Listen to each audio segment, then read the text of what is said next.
नमस्कार प्रिय मित्रों, हम वास्तु ज्योतिष चैनल में आपका हार्दिक अभिनंदन। आज हम चर्चा करेंगे क्या टी पॉइंट का मकान शुभ होता है या अशुभ होता है। देखिए, हमने कई ऐसे मकान देखे हैं जो टी पॉइंट के होते हैं और उनमें कोई ना कोई कष्ट रहता ही। कष्ट क्या रहेगा?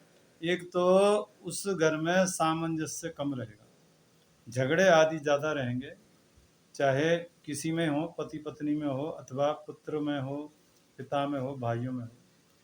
लेकिन जैसे अलग अलग टी पॉइंट का अलग अलग कारण होता है। मैंने उत्तर मुखी जो टी पॉइंट होते हैं उस मकान में ऐसा देखा है कि वायव्य कोण का एरिया है, वो एकदम लास्ट टी पॉइंट पर आ रहा है। उसमें स्त्रियों की बड़ी समस्या रहती है, मतलब स्त्रियों की आयु कम हो जाती है। कहीं ना कहीं स्त्रियों की ऐसी बीमारी लग जाती है जो ठीक नहीं होती, असाध्य रोग लग जाते हैं। तो यह पूर्वमुखी है और उसमें टी पॉइंट अग्नि कोण की तरफ आ रहा है, तो उसमें भी स्त्रियों के लिए और बच्ची कुंवारी हैं उनके लिए बड़ी समस्या हो जाती है। तो हमें टी पॉइंट का प्रॉपर एक ट्रीटमेंट लेना चाहिए, जो भी हमारे वास्तुविद हैं। उसमें आप एक कार्य कर सकते हो, 4 इंची की तांबे की छड़, ठीक है। जैसे आपका जो भी फ्रंट आ रहा है 30 फुट का, 20 फुट का, तो एकदम टी पॉइंट पर जो भी एरिया आएगा, आपको क्या करनी है कि 3 सूत मोटी या 4 सूत मोटी तांबे की एक प्लेट ले लें, पत्ती नुमा, जो कि जो भी आपका फ्रंट है, जैसे कि 15 फुट का आपका फ्रंट है मकान का और वो टी पॉइंट पर आ रहा है, तो आप मकान के नीचे दिखती हुई तांबे की प्लेट को आप एंट्रेंस में पूरा फ्रंट में आप लगाएं। उससे आपके टी पॉइंट की जो समस्या है समाप्त हो जाएगी।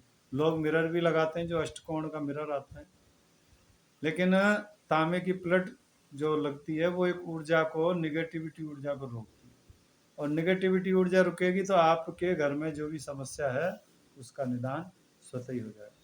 तो ये कई बातें हैं जो शास्त्र में विदित हैं, कई चीज़ों को। अब देखिए, ईशान कोण में सीढ़ियाँ बनना, ये भी काफ़ी घातक बतलाते हैं पुत्र के लिए। पिता को पुत्र की प्राप्ति बड़ी मुश्किल से होती है, ठीक है, माता पिता को, और हो जाती है तो कहीं ना कहीं उस पुत्र की उस पिता को काफ़ी चिंता है। तो ऐसे में क्या करें? सीढ़ियाँ तो पहले ही बनी हुई हैं ईशान कोण में, क्योंकि ईशान कोण बृहस्पति का कोण बतलाया गया है, तो यहाँ पर सीढ़ी नहीं होनी चाहिए। अगर किन्हीं कारणों से सीढ़ी आपने बना ली है या आपने ऐसा मकान लिया है, तो उसमें आपका जो पुत्र है उससे संबंधित आपको समस्या रहेगी। तो आपको क्या करना है कि बारिश का जल अगर आपके पास हो या किसी के पास भी हो, तो उसको आप ले लें, एक तांबे के लोटे में भर लें, एक का सिक्का डाल लें, उसको मोली से आप एक थोड़ा सा गुड़ डाल लें और एक का सिक्का उसमें डाल के लाल वस्त्र से उसको ढक लें, और ओम गुरु देवाय नमः आप ध्यान करें। जो भी है आपके गुरु जी, कुल देवी देवता हैं, उनका स्मरण करके ईशान कोण में नीचे 1.25 फुट की नीचे उसको आप स्थापित कर दें शुभ मुहूर्त में किसी पंडित द्वारा, तो उसका दोष समाप्त हो जाता है। सीढ़ियों के नीचे कछुआ जो आते हैं बने हुए मेटल के, कॉपर के, वो लगाने से भी दोष की और दोष समाप्त होता है। तो ये कई छोटी छोटी बातें हैं जिससे आपको लाभ मिलता है।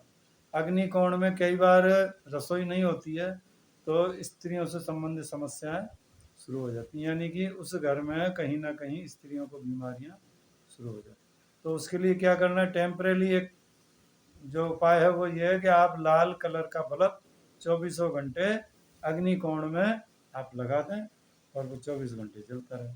तो ये भी एक टेम्परेरी उपाय कुछ हो। चलिए, आपको ये हमारा वीडियो कैसा लगा?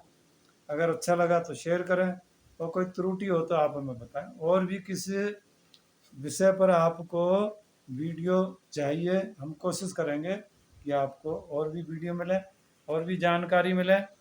चलिए, आपने हमारा ये वीडियो देखा, बहुत बहुत धन्यवाद। नमस्कार।